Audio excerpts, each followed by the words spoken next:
It's a great pleasure to be at Stanford, and particularly a pleasure to be bringing together on campus some of the, I guess, most passionate advocates of accelerating female and minority careers, and it's terrific to be part of that energy. What I want to do to open our evening is to essentially go through just some of the highlights of this research and show some of the actions on the ground, because one of the things we're committed to in this task force is creating some traction. It's not just research that stays on shelves, but something that should spur real change on the ground. And the 22 examples of emerging best practice that have come out of this research is probably the thing I'm most proud of. But let me start with a little story, because I think it helps focus our minds on why this topic is so important. In 2003, my oldest son graduated college. A totally normal event, and all kinds of, smiling parents and normal kinds of joy at the occasion. I was particularly pleased because we have 4 children. It was the prospect of, getting a child finally into the paying workforce was a pretty happy occasion. But aside from the normal kind of joys of that weekend, the thing that really sticks in my mind is the face of the class of 2003 at Yale College. This is what it looked like. 53% female, 35% persons of color.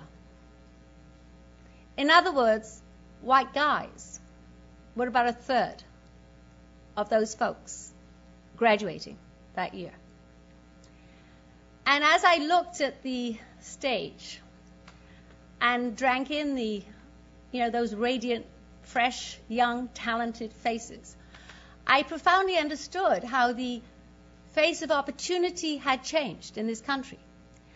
Because just think of it. When I came to the States, and I was an immigrant from Wales in the UK, Yale was 100% male, 1% persons of color.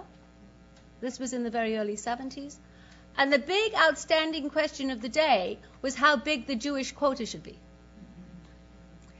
So I felt the pride of a nation that had changed the face of opportunity to that degree, it almost gave you goose pimples.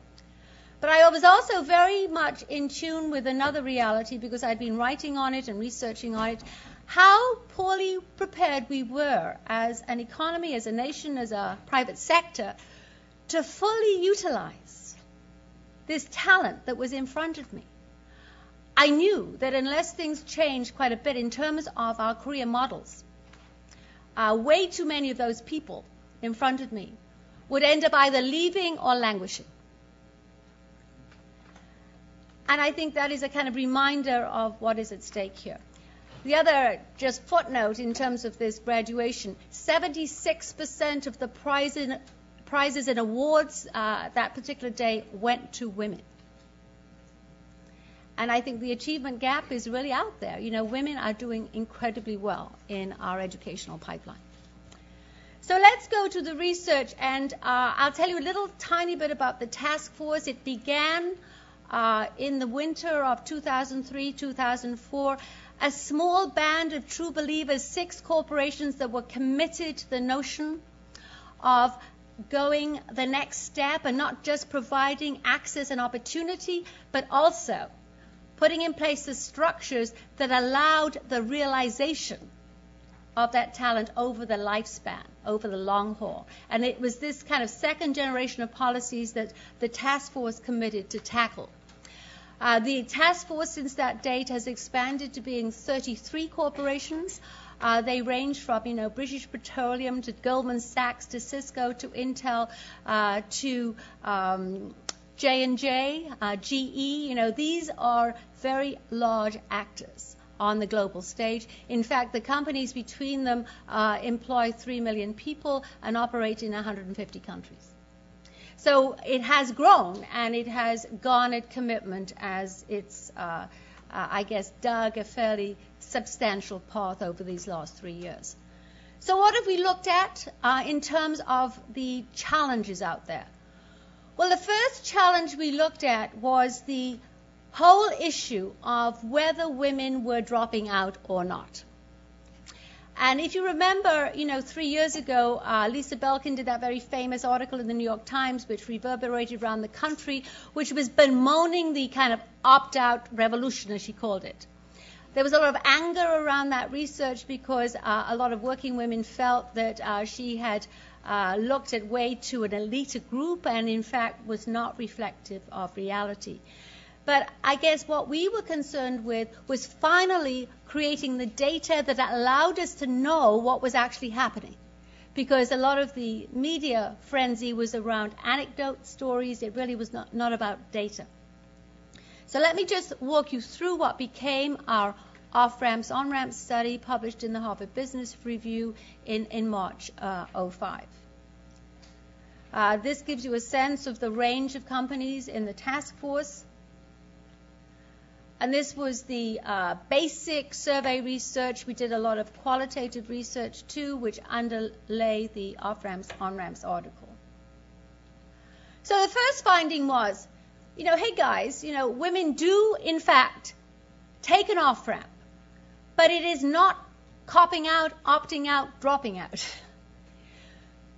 37% of highly credentialed women will take a short break, but the average amount of time spent outside the labor force is really very short. It hovers around 2 years, depending on what sector you look at. And after that time period, something like 93% of women are trying to get back in. The other major finding, when you look at why women are pulled out, there's a very complex set of reasons. I mean, we thought everyone thinks that it's kind of children. Well, in fact, children are very important. 45% of women do off-ramp for a child-related reasons, but there's a whole flood of other reasons. Elder care, for instance, accounts for 24% of the problem. And as well as these factors which pull women out, that is the work of care, there's a whole bunch of factors that push from the workplace. In other words, if women are underutilized, if they're passed over for promotion, if they feel that they're not being appreciated on the job, they often take themselves out for reasons which are really a result of factors at work, really, rather than factors at home. What we uncovered in the research was this kind of complex interaction between push and pull. If bad stuff's going on at work, your 2-year-old looks a whole lot more appealing.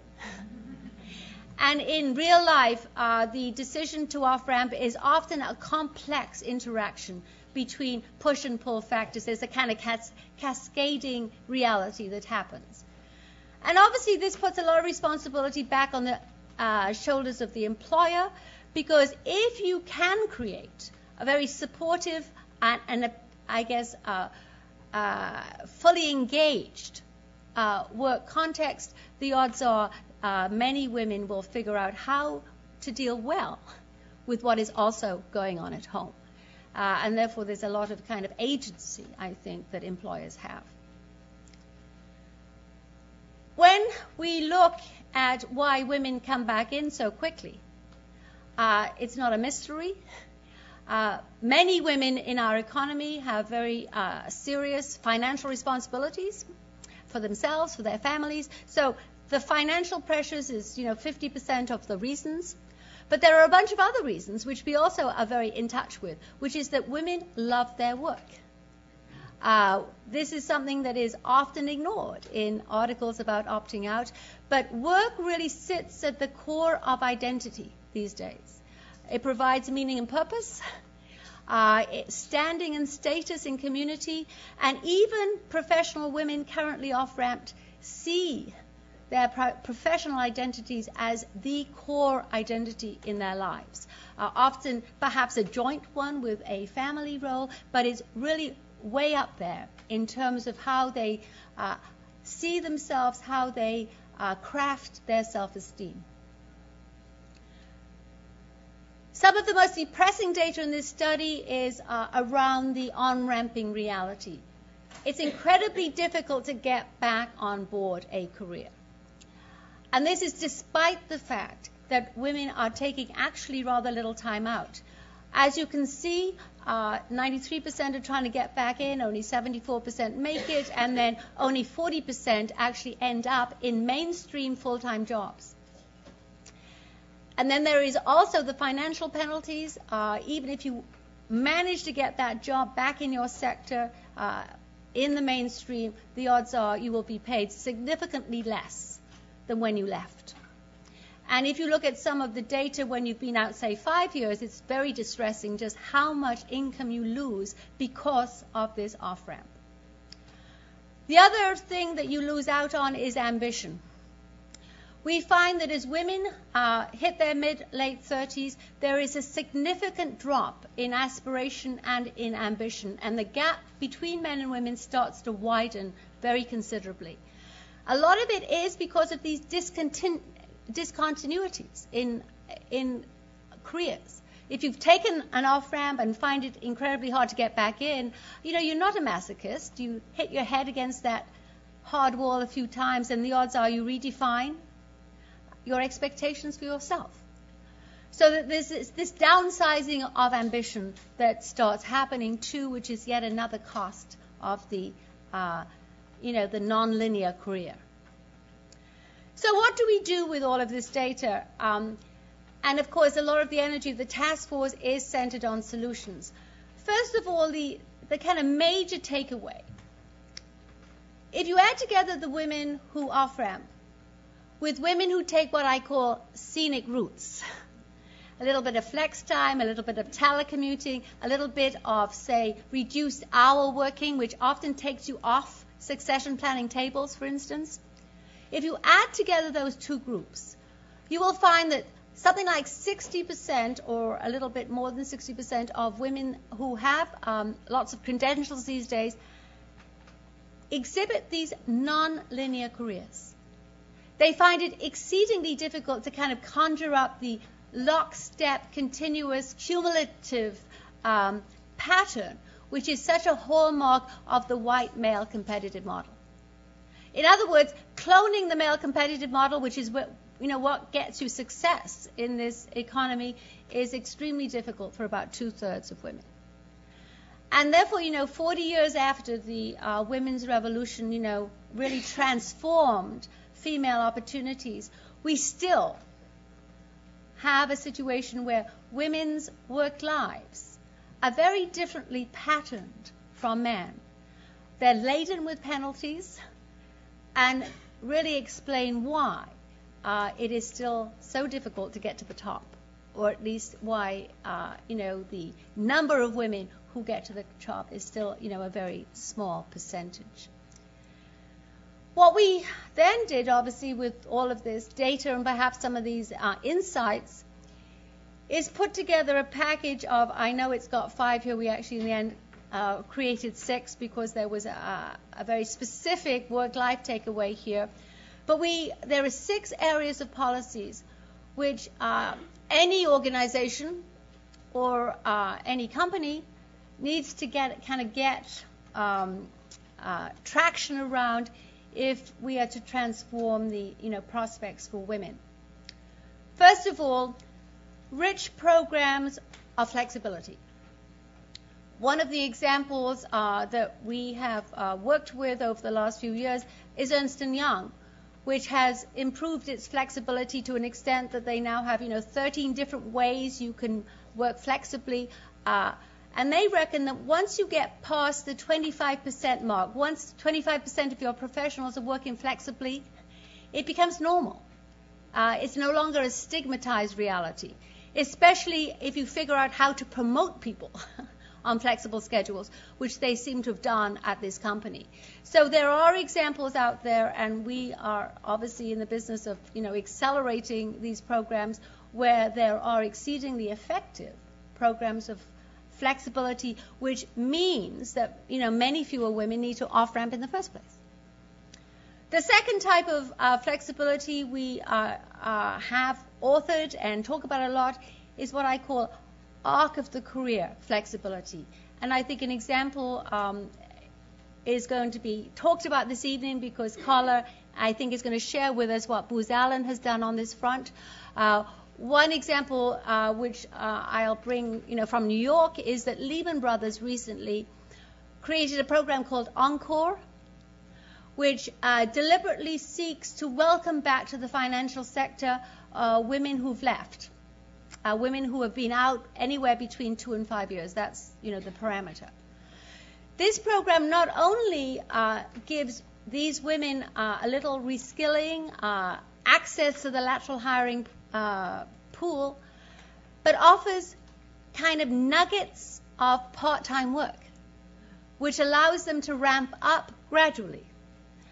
This program is just 16 months old. Already there are over 200 women involved in this. They've rolled it out in London as well as New York, and plan on rolling it out in Tokyo in the new year. Some of these issues of gender and women's advancement obviously trump nationality and are presenting challenges in nations all around the world. So that is a powerful mechanism for creating better on-ramps. The third thing we have tackled is reimagining work life. I'll just give you one set of figures. 40% of professional women don't have biological children. Everyone has a parent. And there's tremendously inadequate benefit, supports, and programs around elder care in this country. And for almost 25% of women, that is the reason that they're pushed out of their careers. So trying to be inclusive, trying to address what are really the urgent issues of your workforce means that you've got to look at extended family, you've got to look at elder care, and clearly in multicultural and minority areas, you need to look very hard at the needy circle that is often on the shoulders of the female professional. Now, we wish that wasn't so completely true, but much of this care, like 80% of the elder care burden, is taken up by women rather than men. So widening the tent, making sure that you are supporting the work of care that is really going on in your professional workforce is very important. The fourth thing is getting rid of stigma. In our work, we find that, for over 50% of women, they don't take policies that are on the books because there is so much stigma attached to, say, job sharing or telecommuting or flexibility or any of the other things that really might help them out. Many women feel that it's the kiss of death in terms of being viewed as a serious professional, that it's contaminating, to use a word that popped up in an interview just last week. So how do you get rid of the stigma? And I know that there's stigma here at Stanford. We were talking about it today. It's very hard, I understand, to extend the tenure clock here because folks who do that are seen as second-class citizens or not serious or not players or something or other. So I think it's not just the private sector. It's really, right across our high echelon workforce that we have to worry about this.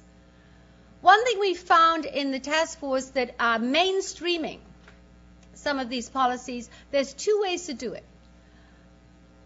First of all, you can get your leaders to actually take this stuff.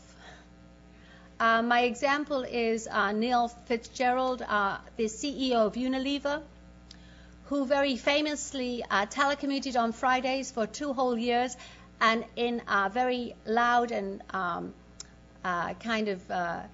obvious ways had breakfast with his daughter and did not make appointments before 9:30, not because he had a desperate need to share this with the world, but he knew they would make a huge difference to everyone else if the CEO did it.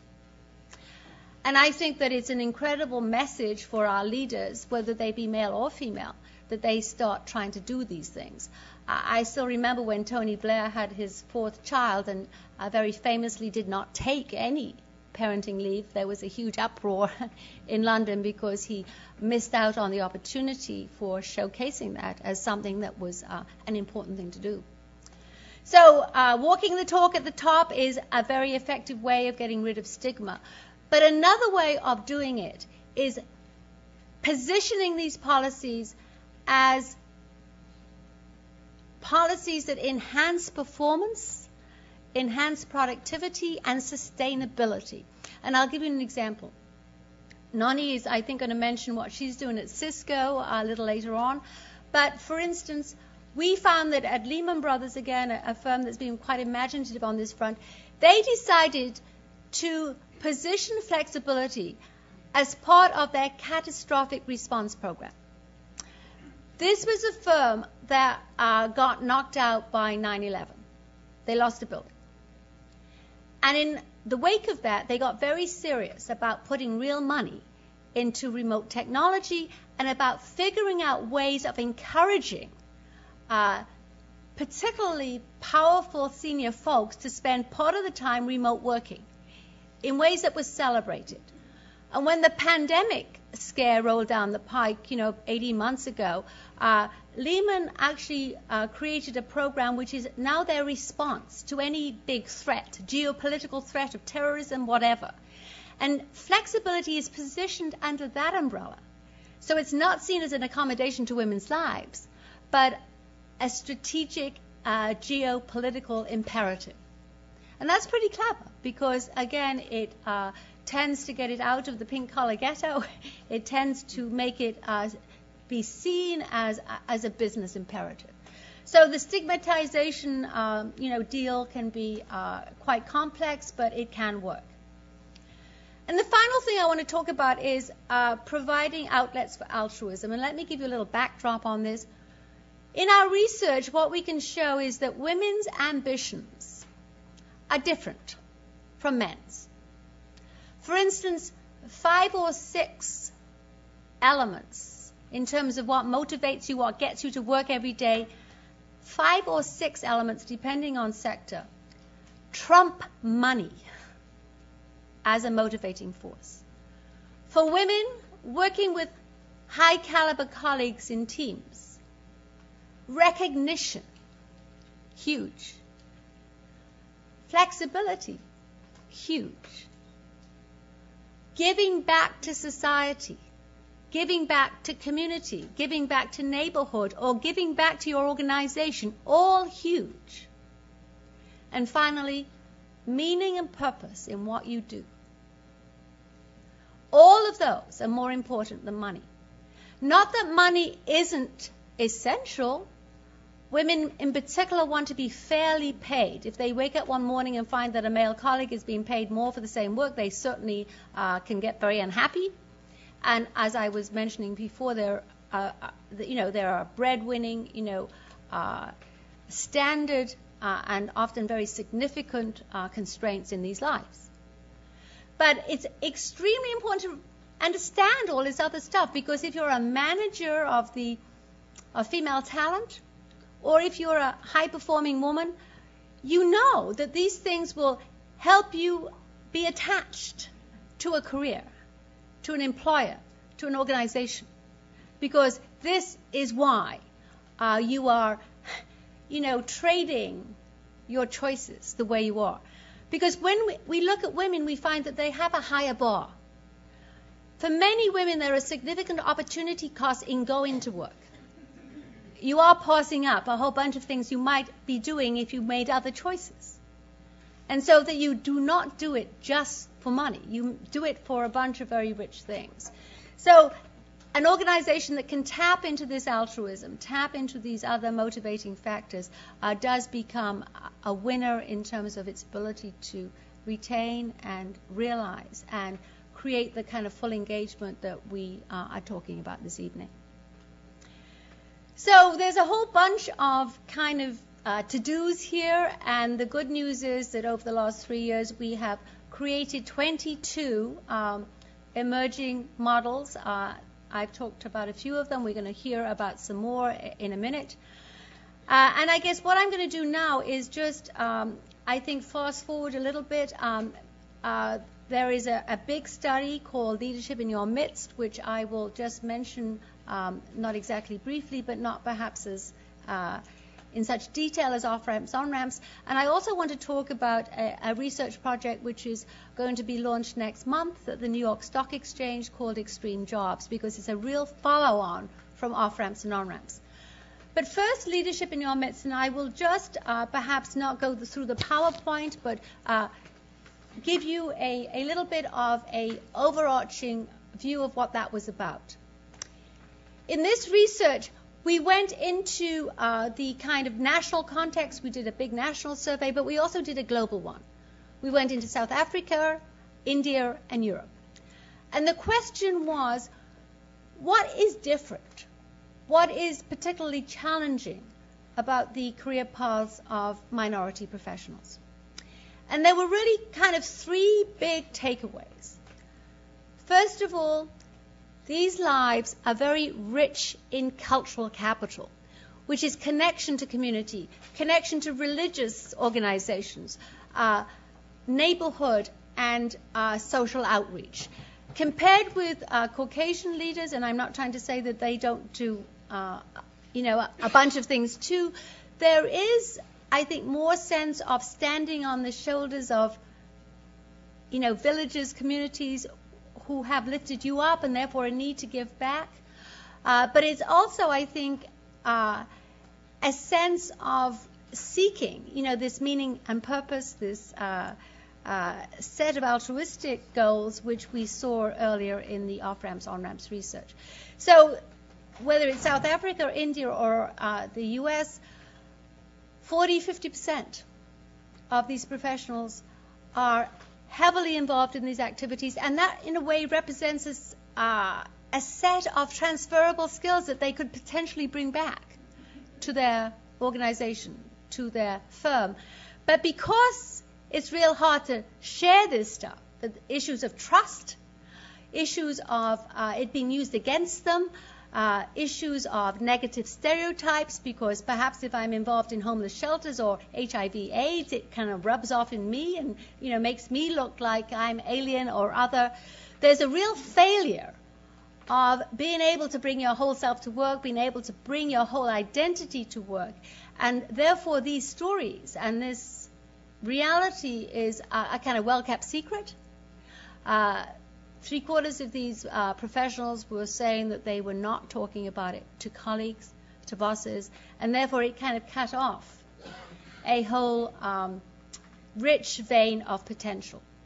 It's a very celebratory story. I mean, for instance, in our international survey, we found that 15% of personal income was sent back, not in terms of, repatriation to family, but to the community, to, girl power projects or irrigation or HIV/AIDS, just the most amazing altruism showing up in these lives.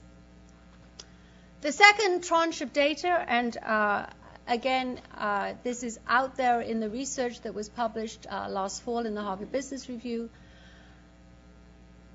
Subtle bias is alive and well. These days, obviously, very overt prejudice is illegal. It's probably pretty hard to find. But what we found that it was kind of death by 1,000 cuts. It's tone of voice, it's hand gestures, it's accent.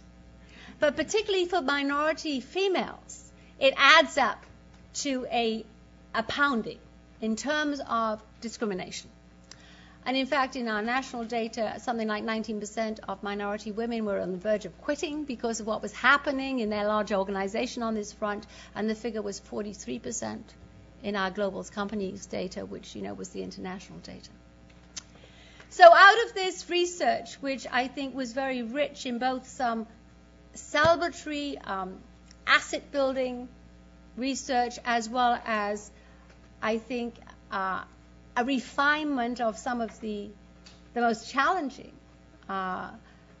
data on bias and discrimination, there is, I think, a lot of insight and, again, a whole bunch of new models that we're beginning to tangle with.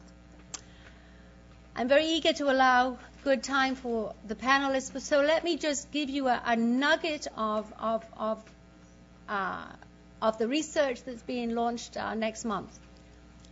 In Extreme Jobs, which the subtitle is The Dangerous Allure of the 70-Hour Week, it probably describes a lot of your lives. What we did is we mapped what has happened to high-impact, high-level jobs in the global economy. Again, we have a big U.S. data-gathering exercise and a big international one. So what is an extreme job, and you know, why do I claim that it's ratcheting up out there? Our definition of an extreme job is a job that has at least 60 hours a week in terms of on-the-job requirements, and has at least five other performance pressures, which range from, you know, 24/7 client demands, global travel, P&L responsibility, huge, say, mentoring responsibilities these days. I mean, we identified through focus groups, you know, 10 commonly felt very burdensome pressures. If you have 5 of them plus a 60-hour week, you get to be an extreme worker in this data set. Now, guess what? In our global company survey, fully 45% of professionals have extreme jobs these days. On average, they were working 16 hours more than 5 years ago, as hours per week. And I think that what I'm describing is probably something you see all around you. It's certainly true of academia, as we discovered in our figures. Some of the surprises of the research were first that people more or less love their extreme jobs. 70% of those that hold them are totally enamored of them. The adrenaline rush, you know, the sense of prestige that those jobs get in our culture, where we see these jobs as very virtuous. You know, people boast about their 70-hour weeks and their 400,000 miles that they, you know, racked up last year. So it comes with a lot of glamour. But as you might imagine, there is a lot of risk and a lot of unsustainability attached to these jobs. And it's also true that they're leaving women behind in new ways. Because what has happened is that we've moved the goalpost. Jobs really have become more pressurizing, more burdensome, more exhilarating, and more doable by individuals who do not have serious other responsibilities in their lives. When we look at women to see what is happening to them in relationship to extreme jobs, we find that very few women opt into them, and they also opt out of them rather readily. Now, that does not bode well for the future, because companies see this group of workers as their bench strength for leadership, you know, their A-team, and increasingly women are finding it incredibly hard to stay attached, you know, to the extreme job model for reasons which are fairly obvious. The other thing we played out was the impact on health, the impact on family. And there's a very interesting difference between men and women in terms of the connect between an extreme job and children. Men actually see that, you know, children might not be thriving, you know, they're not getting enough attention, they're eating too much junk food, they're underachieving at school, etc., but they don't tend to connect it to their own behavior. Whereas women draw a straight line from their 70-hour week job and something that's going wrong in their child's life. And some of that data is almost a kind of portrait of guilt. And it helps explain why women tend to avoid these very long-hour jobs, at least for that short period of their lives where family responsibilities are particularly intense. We found, for instance, that women are not afraid of hard work, responsibility, client demands, or global travel. They can't deal with the 70-hour weeks, at least for chunks of their life. And I guess what this data is beginning to tell us is that it makes our off-ramps, on-ramps research even more powerful, because it shows that well, I'll put it in context. For 30 or 40 years, we just stood around and I think hoped that women would get with the program. Somehow they would just learn to clone this male competitive model. Give them enough time, the pipeline would fill, and we'd solve the problem of representation at top by women. Well, obviously that's not happened, because as it turns out, 60% of them can't conjure up that, linear lockstep thing. And remember when Larry Summers made his, much talked about speech a couple of years ago, he talked about two things, not just about the genetic inferiority of women in the sciences. He also talked about how women couldn't hack it because they failed to conjure up, he said, the 80-hour weeks that were necessary for success in science. But rather than kind of blaming the women for not being able to shoehorn themselves into this model, the clever thing is to create some other models that fit the profile of women's lives. Because, women have enormous commitment. This is the center of their identities. They're desperate to find a way of doing both things. So I think that what this research shows us, that moving the goalpost means that we can expect a future where even more women, because the work model is actually getting more extreme, will need to take an off-ramp for a short period of time, or will need a scenic route. We're also probably describing a future where men, particularly young men married to career women, are going to need that too. So this is perhaps newly normal, newly standard, and I think that it is a challenge that we're not going to be able to avoid.